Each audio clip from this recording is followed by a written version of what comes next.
Welcome to Arts and Change, hosted by the University of Rochester's Institute for the Performing Arts, in partnership with the Office of Engagement and Enrichment, the Paul J. Burgett Intercultural Center, Create a Space Now, the Eastman Institute for Music Leadership, and the ESL Rochester Fringe Festival. My name is Dr. Jessica Guzman Ray, and my pronouns are she, her, and I'm your conference host for this session with Chris Cresswell. For the visual description, I am a Latina with a bright shirt, glasses, and straight hair. I would like to acknowledge with respect the Seneca Nation, known as the Great Hill People and keepers of the western door of the Haudenosaunee Confederacy. We take this opportunity to thank the original caretakers on whose ancestral lands the University of Rochester currently resides in Rochester, New York. As we come together, we also acknowledge the need for commitment to constant action and attention surrounding the systematic issues that continue to impact us all. The presenter has shared that sensitive content in today's session will include discussion of references to violence. Captions and live transcription are enabled. To view either of those, please select the boxes at the bottom of your screen. We are recording today's session, so please note that your spoken, written comments, and image may be included. You are welcome to rename your Zoom profile with your first name only, and you're always welcome to turn off your video screen. Breakout rooms will not be recorded. Because we have back-to-back sessions, this presentation will end promptly at its time. If you would like to connect with the presenter or other participants after the session, please email ur.ipa@rochester.edu. Thank you for joining us, and I am now honored to welcome Chris Cresswell, who is presenting A Breath of Fresh Air, a philosophical and practical approach to making music in correctional facilities and other unusual spaces.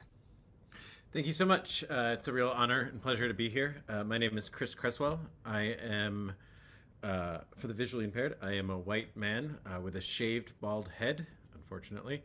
I am wearing chunky black headphones and a green quarter zip, who the lady at the store told me quarter zips were in. So that was an exciting day when I bought this. I'm very honored to be here. I am a teaching artist. I'm going to go over my bio in a second. But primary role today is as a teaching artist, and I'll be presenting on my work with the Arts and Corrections, which is a program funded through the New York State Council of the Arts and a collection of various stakeholders, all of whom I'll introduce along the way. Since it's just a smaller group, I'm happy to take questions and sort of, kind of engage back and forth. You'll see I do have slides presented. I am also a college professor, so once a college professor, always a professor with my slides, but please feel free to jump in as you wish. So yeah, here we go. I wanted to get started with this quote, which comes from one of the participants in my program. We did some interviews a couple of years ago, and I think it's just a good starting place. And the quote reads, "Well, music, it's like an emotion. It can make you happy, make you sad, get you excited, It's just life. It's an art form that can take over any emotion you're feeling. If you're feeling down, listen to some good music, get happy. It's one of the things I love most in life." And just hearing music, being a part of music, the whole music concept, it's amazing. That's something that resonates with me both personally and as we'll see over the course of today's presentation, this person is a participant in the program at the correctional facility. And so it's a reflection on the power of, in my case, music as an art form, but in general, any art form in a wide variety of contexts. And so here's just a brief table of contents as to where we're going today. I realize where my body is positioned. It's blocking a little bit of it. But we're going to talk a little bit about who I am, the formation of the One Mic Project, which is my teaching artist project, my work with Arts and Corrections New York State, and then we're really going to focus the second half of the presentation on some of the challenges that I faced, how I overcame those challenges, what worked, some of the new challenges we've engaged in or we've encountered, and then what I've learned, and then some outcomes, both globally speaking from research to arts and correctional facilities, as well as my own personal experience. And last, for the table setters, I just wanted to share this quote because it's something that I keep coming back to both in my work as a teaching artist and kind of in my own creative and personal life. And I think is something that resonates with the world that we all currently find ourselves in.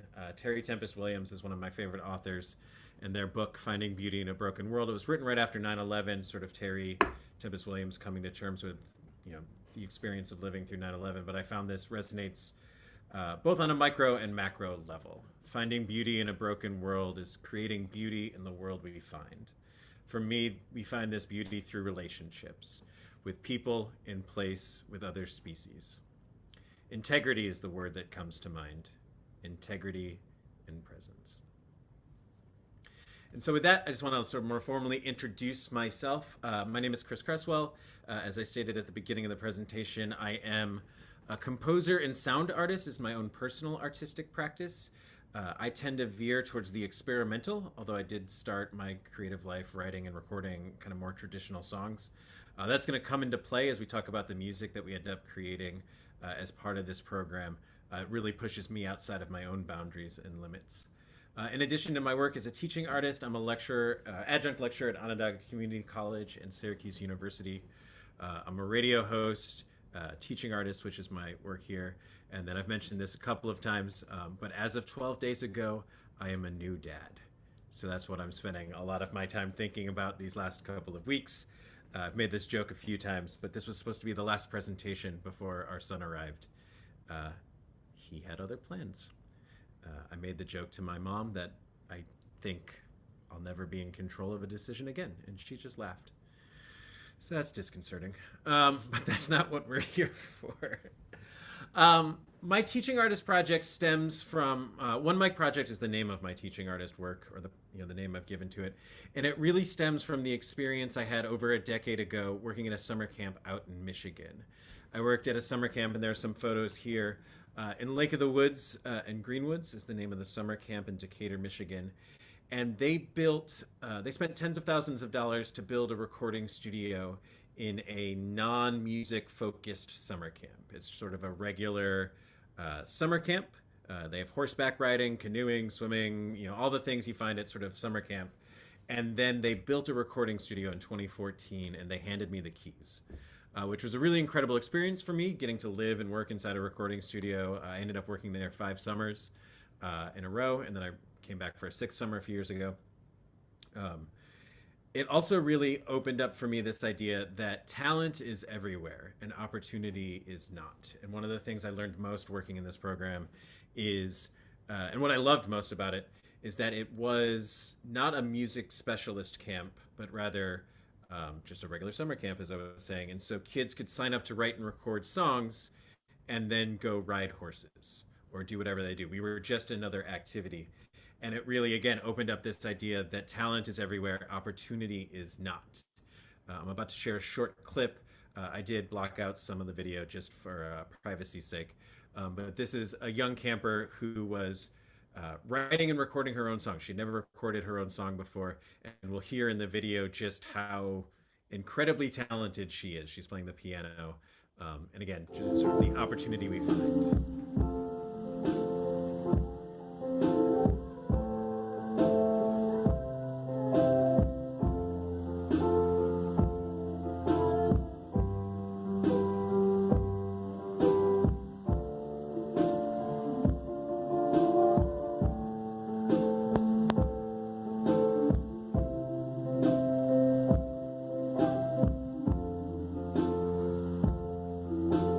Again, all original work. But one of the things you'll notice if I go back to this slide here, as I said, this is tens of thousands of dollars of equipment. And this particular summer camp cost $8,000 for 4 weeks, or $10,000 for 8 weeks, which to put in perspective, I recently started an online PhD program, and my program cost $11,000 for the entire year. So it's something that's not afforded to everyone. And that raised for me the question of how do we make this accessible to anyone and everyone? How can we bring the power of recording equipment, the power of music software? Ableton is the one that I use and that I'll share some techniques with, but there are any number of music softwares. How do we make this available to just everyone we can? And that is sort of the genesis of One Mic Project, which it's built around the idea that, my catchphrase here: one mic can amplify a voice can tell a story can change the world. The real underlying conceit is that with a single microphone and a laptop, we can turn any room into a recording studio and turn any person into a songwriter and recording artist. And I've been pursuing that work in a variety of settings for the last, going on 5, 6, 7, 8 years now. Classrooms, after school programs, that kind of thing. But in 2023, I partnered with Wavefarm, which is a experimental radio station in the Hudson Valley, the Great Lakes Guitar Society, and with the Department of Corrections and Community Service to launch a program in a correctional facility, which is most of the work that I'm going to share here today. I sort of skipped ahead a little bit, so I want to just dial back, just to share how much we can reduce the cost, and this is some of that more practical side of running a program like this. The laptop is the most expensive item, and I didn't include that up here. But with a single laptop and then just a few $100s worth of equipment, we're able to bring the same recording studio technology that you saw in that first clip to anywhere, any room, to any type of organization or group. And so, that brings me to my work with Arts and Corrections New York State, which I want to talk a little bit about them and their role before I get deeper into the creative work. Arts and Corrections New York State was initiated in 2023, and it facilitates and supports the arts programming inside the Department of Corrections and Community Supervision, otherwise known as New York State DOCS. It's a re-grant program of NYSCA, New York State Council for the Arts, and is facilitated by Wavefarm, a nonprofit New York State arts organization. And like I said, I was one of their sort of initial teaching artists, launching the pilot program in 2023, and have been working with them ever since. And with that, I want to share a little bit of music. I've been talking for a minute. So I'm going to share the first of 2 songs that I'm going to share today in today's presentation. But one of the songs that is from the program that we've been running in the correctional facility, it's called Wavefarm Waveforms. And if I can just get a thumbs up if we hear the music, that'd be great.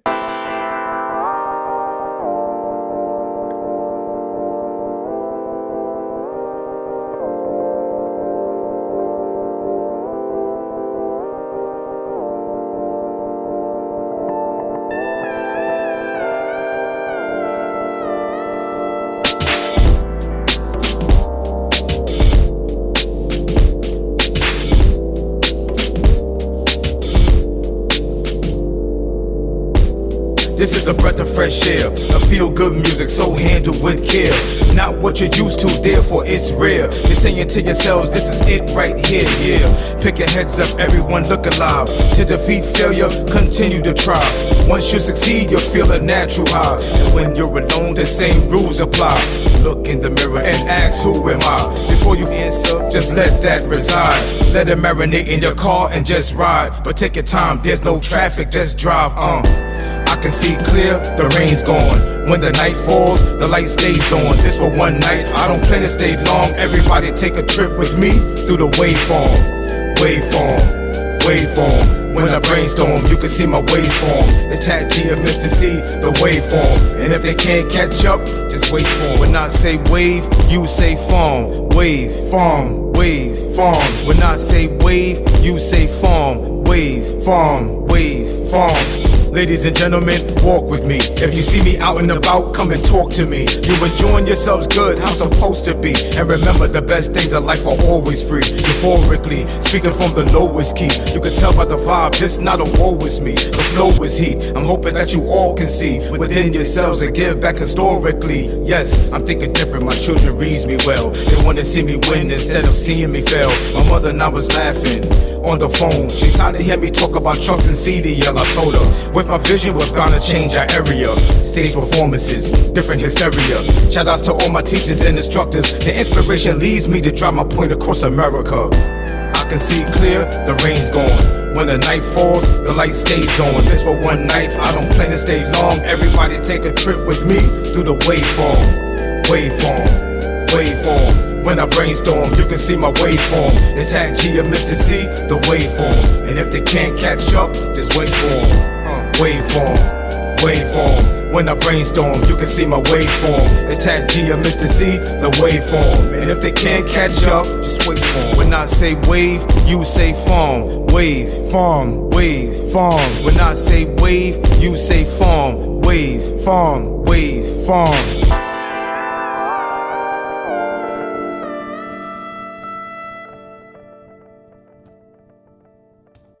Cool. Yeah, that's fun. Yeah, so that's an example of some of the music that we've been able to make using this program. And this is, I just shared a little bit of the screenshot there. This was all done in Ableton. And this particular song is reflective of kind of one angle that this project takes. And one of the more practical approaches that we as, teaching artists working can find ourselves in. One of the limitations, and we'll talk about some of the challenges in a minute, is participants are not allowed to see the screen and they're not allowed to interact with the computer. And so I'm the only one able to do that. And that creates a very interesting role for me as someone who sees himself as a facilitator of creativity rather than someone trying to impose their own creativity on others, right? I'm here as a vehicle for these other voices. How can I do that? This first example that I just played is kind of a textbook and sort of the easiest version of that.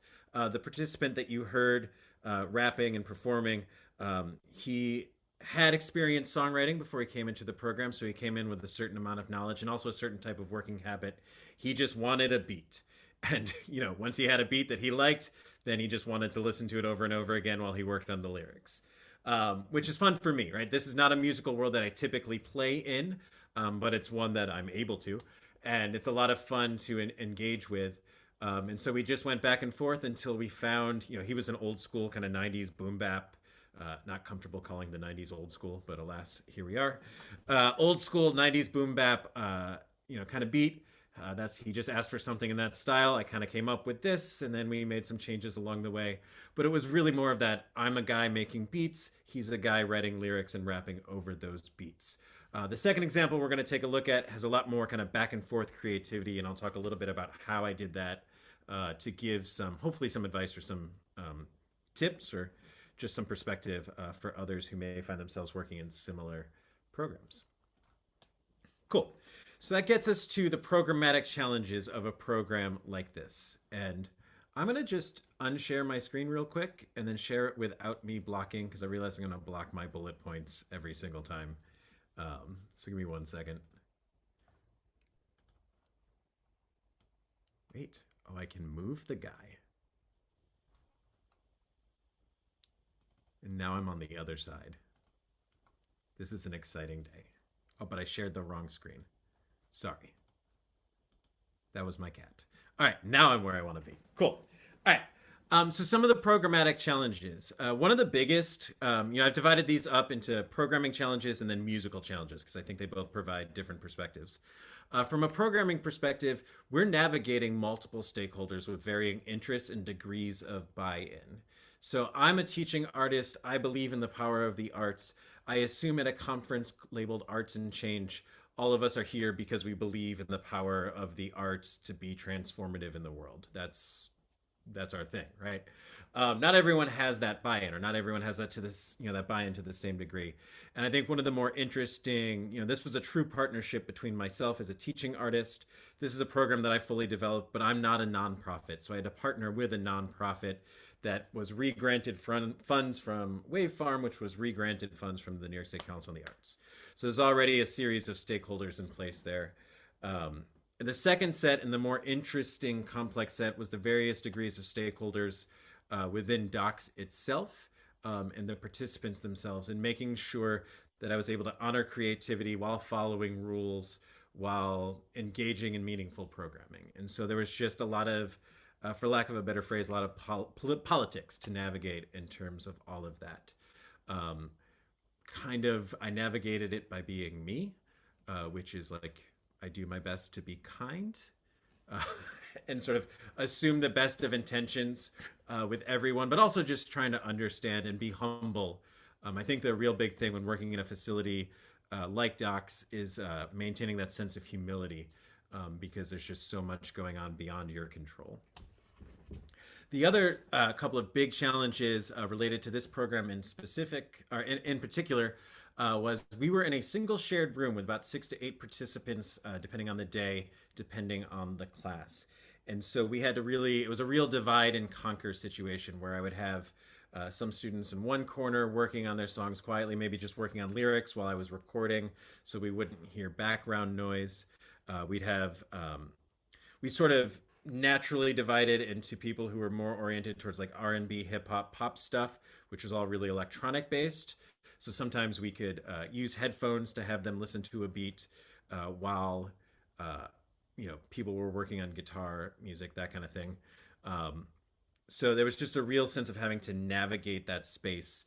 It's something that I felt a real challenge with in the beginning, but it leads to the third bullet point that we see there, this idea of cultivating creative openness and vulnerability, particularly in a classroom in a correctional facility where openness and vulnerability are not necessarily our instinctual responses to that space.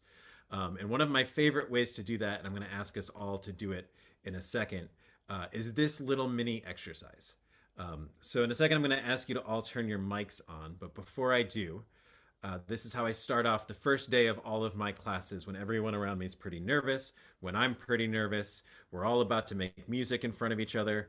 I think, whether I'm talking to students in my teaching artist programs or my college students, I always talk about how when you're sharing compositions, especially, or songwriting, it tends to be a particularly vulnerable experience, right? Like, I always use this voice, like, I had some feelings, and then I thought the feelings sounded like this, and then I wrote these notes down, and I really hope you like them, please.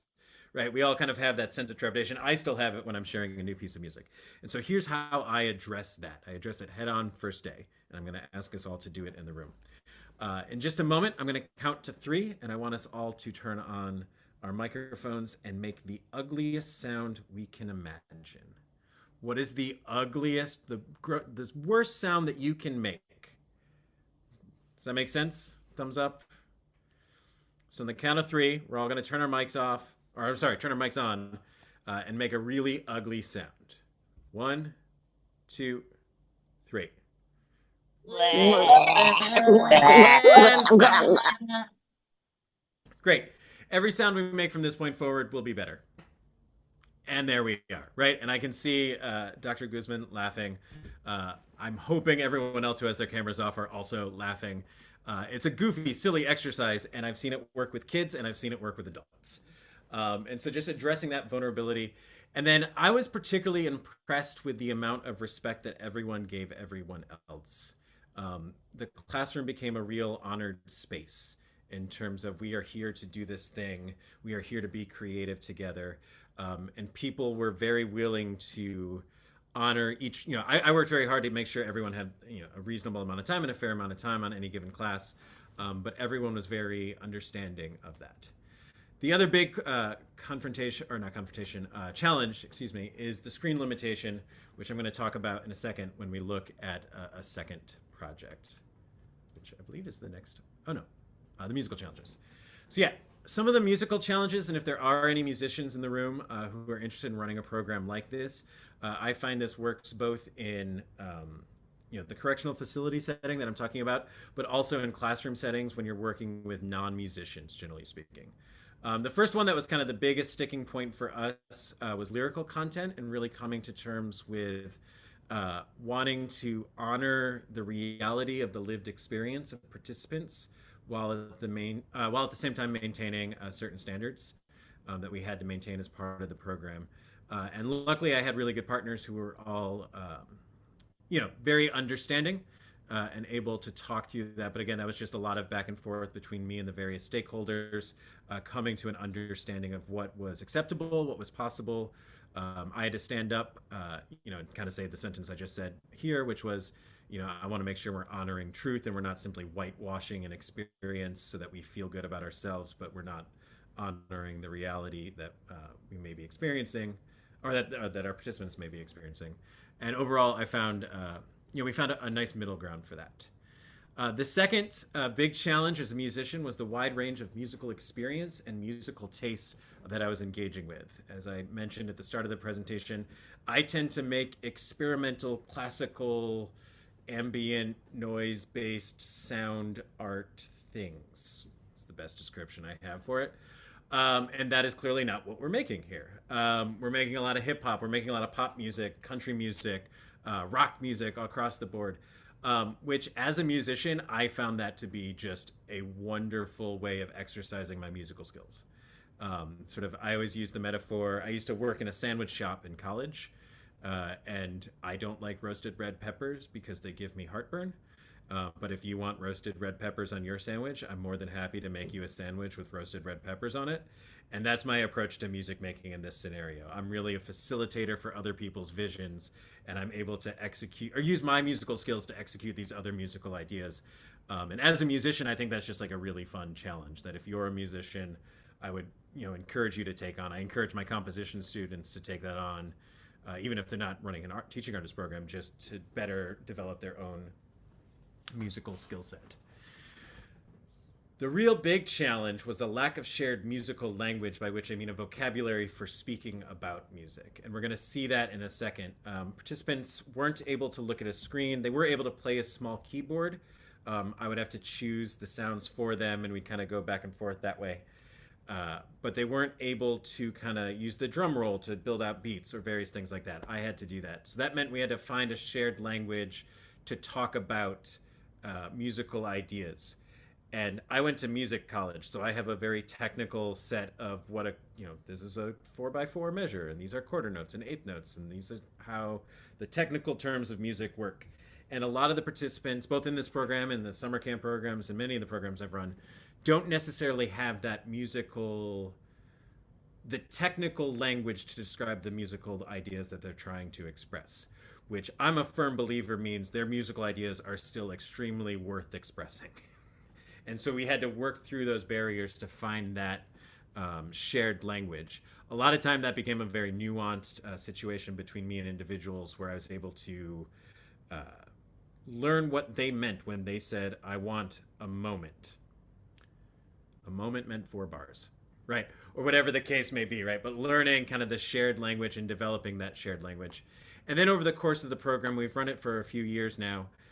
We've had new participants enter the program, some participants leave, and finding ways of keeping both parties engaged. The one nice thing about the way this particular project is structured is that it is project-based. And so lessons are based on what the students are creating rather than teaching a lesson with the idea of getting the student to create after the fact, right? It's very student content driven. So that brings me to a test case that I want to share. I just want to confirm we go till 4 o'clock, right? Yeah, okay. I'm just trying to pace myself here. So this is a song, and this participant who created this song had some production knowledge. So he would actually hand draw his beats on a piece of paper and then give me that piece of paper. So he would map out, kick drum, snare, clap, whatever the case may be, and then give that to me so that I could then recreate that beat. And again, talking about that lack of shared musical vocabulary and that need for humility when engaging in this type of work, oftentimes I would get it wrong, right? And I think one of the best things to do as a teaching artist is check your ego at the door and engage kind of in the creative back and forth, right? Really seeing yourself, again, as that facilitator role rather than kind of dictating creativity. So I want to share a little bit of this song. We won't have time to listen to the full thing, but I also want to share kind of just walk through some of the creative bits as we go through. So let me just open this up real quick. And it's, as we're thinking through some of the practical sides of this, always leave a microphone recording. Always lie to the student and tell them you're not recording and you're just practicing, because that's the best take. So you'll hear here that we have a lot of sort of back and forth, cutting up of various vocal takes to get the best take, that kind of thing. But I want to share just bits. I'll share the opening of the song so we can get a sense of it, and then I want to kind of walk through some of the musical creative process, how it went down, so to speak. So here's just the song itself.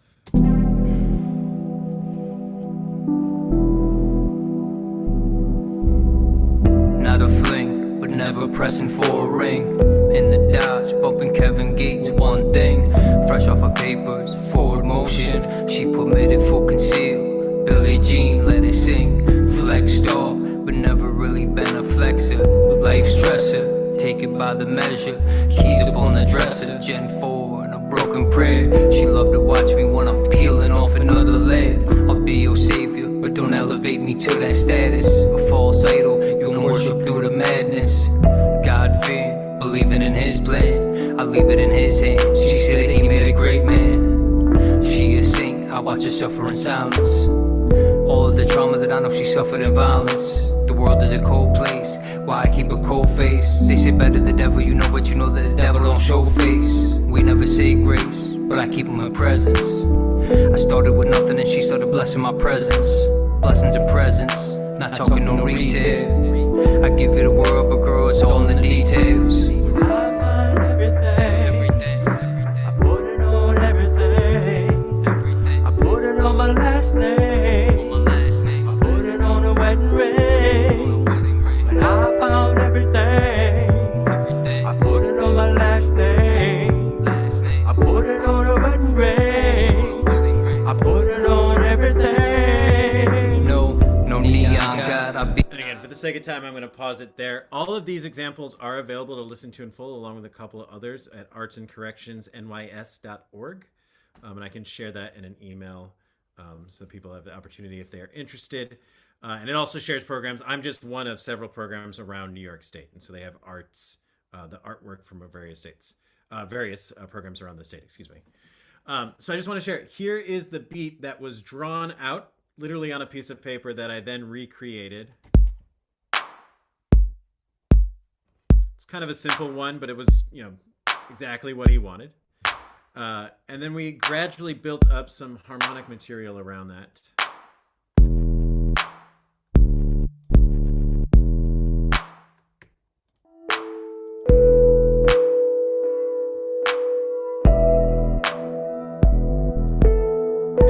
This again is sort of a mix of a back and forth between the participant and myself, finding the harmonic language, finding the gestures. They would make suggestions, I would play some ideas, they tell me they like it, they tell me they didn't like it. And it's one of those things that I find really useful when working with non-musicians, especially. I will intentionally play stuff that I think will work. I will intentionally play stuff that I know will not work, right? This is going to sound awful, but it forces the participants to take ownership of the musical ideas and to become an active player in creation, even if they don't have that musical language. Or sorry, not musical language, but the musical expertise. So yeah, again, just for the sake of time, I'm going to jump ahead a little bit. But what really worked with the program was we created a bunch of original music. We had concerts within the facility. We cultivated a real community-centered classroom. Over the last couple of years, I've been able to watch the growth and personal expression of the participants, which has been really, really rewarding. It really is, I say this a lot, it is my favorite teaching job. I always look forward to do this work. We were doing it weekly. We'll see some new challenges that arose very briefly. So we were doing this from April of 2023 until about February of last year. And that's when we started to face some new challenges. I'm not sure how familiar everyone is with the CEO strikes that took place last year, but very suddenly and very abruptly, my program ended last February.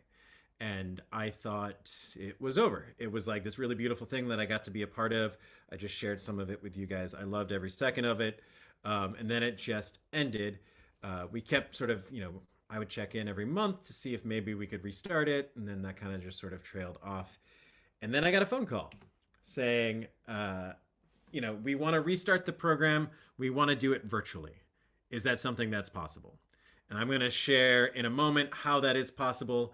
I'm a firm believer that computers can do anything if you set your mind to just getting technology to work in your favor, as evidenced by my little avatar guy right here. And so after a nearly 9-month gap, we restarted the program last September. So I went in not knowing what to expect. I played around with some of the technology. I figured out technically how to make it happen. I didn't know if the program was still actually functioning though, if it would still function. And much to my surprise and honestly delight, participants picked up immediately where they left off. They showed up with their notebooks on that first day and asked me to pull up works in progress that I was not prepared to pull up because I had kind of forgotten about them over the course of 9 months and life just happening. And so participants were very, very excited to be back in the program, engaging where they left off. It forced us to utilize familiar technology in unfamiliar ways. I'm going to share that on the next slide. And then really a partnership that believes in this idea. So I couldn't have done this without the help of all of my sort of admin folks in the facility who have really kept this program alive when I honestly thought it was over. And I thought, I couldn't do it without them. So here's some more practical advice, especially if you're on a MacBook. MacBooks have something called a multi-output device that you can build, and you can send audio to multiple places in a single with a single sound card. And so that is how our program functions. I'm able to perform music in my home studio, have it play through a Zoom-like system. They use a different one, but imagine Zoom. So I can be playing an instrument in my studio and they're hearing it in more or less real time on their end. And we're able to record even though we're in two separate places. And it's all because of this multi-output device that Apple has. Again, if you have an issue, if you have a problem and you're trying to solve it, like digging around the guts of a computer and finding how the technology works out in your favor is really, really useful. The other thing that I mentioned in this slide, sorry, I'm jumping back and forth a little bit, using familiar technology in unfamiliar ways, there's a small recording device that they're using inside the facility to record vocals that then get sent to me. And so we're able to record vocals that I'm then able to mix with the audio that we're recording in the software. Again, just trying to find solutions, that sense of humility, that sense of practice. I want to leave a few minutes for questions at the end, so I'm going to jump through this really quick. But just kind of reflecting on what I've learned. I started this presentation off with the idea that talent is everywhere and opportunity is not. Talent exists everywhere, opportunity is not, as I wrote it there. And this 1000% confirmed that for me, right? And I think as teaching artists, as people who are interested in using the arts as a tool for change, as a tool for transformation, it is very much worth the time, energy, and resources to bring this expression to light because the stories being told are incredibly important stories. It's forced me in a really beautiful and honestly scary way to see the humanity in the stranger, to fall back on some of that Catholic language I grew up with. But to look at someone and find humanity in them while also knowing that they have done something to be here, right? And then recognizing that humanity has forced me to recognize humanity on a much deeper and broader scale in our everyday world, which is very hard, just given what our everyday world is made up of right now. So it's been this really beautiful transformation in myself. And it has forced me to sort of just call for this idea of radical empathy as sort of the only way forward, both as teaching artists and just as people here in 2026. So to end with a few quotes, radical empathy, on the other hand, means putting in the work to educate yourself and to listen with a humble heart to understand another's experience from their perspective, not as we imagine it, not as we imagine we would feel. Radical empathy is not about you and what you think you would do in a situation you've never been in and perhaps never will. It's the kindred connection from a place of deep knowing that opens your spirit to the pain of another as they perceive it. A lot of this has been inspired by the work of Father Greg Boyle. You stand with the least likely to succeed until success is succeeded by something more valuable, kinship. You stand with the belligerent, the surly, and the badly behaved until bad behavior is recognized for the language it is. And I'm putting bad behavior in air quotes there.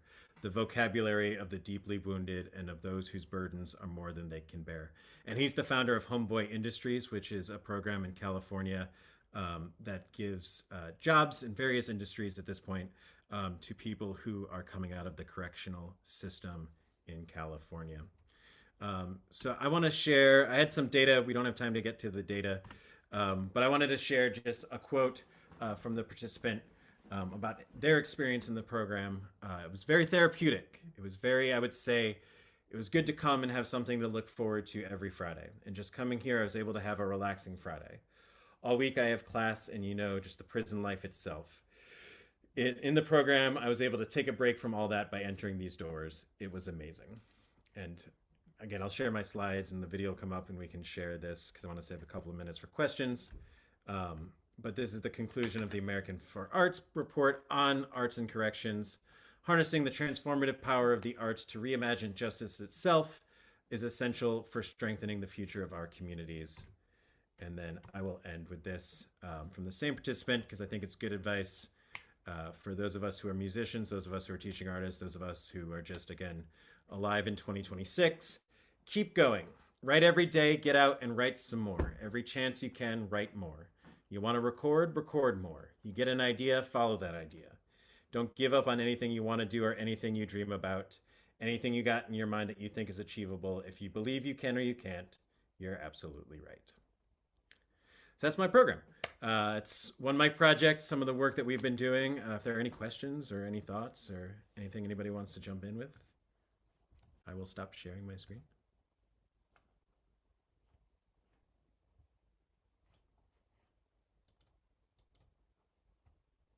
No, thank you. Thank you everybody for coming and appreciating your time and presenting this to us. I think I was not aware that this was occurring, and I'm happy that there was some outlet for these inmates to just feel seen and heard. So that feels great. Thank you. Yeah. And there are, like I said, my program's obviously music focused because that's what I do, but there are programs in a variety of arts being run across the state with arts and corrections that are still running as of, today. Yeah. Well, thank you, everybody. In the just lots of praise for the presentation. Thank you. In the chat, Cameron posted the schedule for the remaining sessions for today. So right after this, we will close out this session, and please come back and attend the following sessions that are equally as great. And I just want to thank you, Chris, for putting this together and for doing this work, and having my 14-year-old come out and jam with us. He was like, "What's this music? Are you in a meeting?" Like, he was so curious. He was asking lots of questions. I go, "Come and listen to the presentation." So he was over my shoulder Cool. watching as you presented. So the fact that you got, a teenager out like, "What's going on?" That was cool. So thank Thank you you so for much, everybody. Thank you, Chris. Thank you so much for your amazing work. I feel like it's really profound, and I love the way you're seeing like the meta of it as well and bringing it all together. So thank you.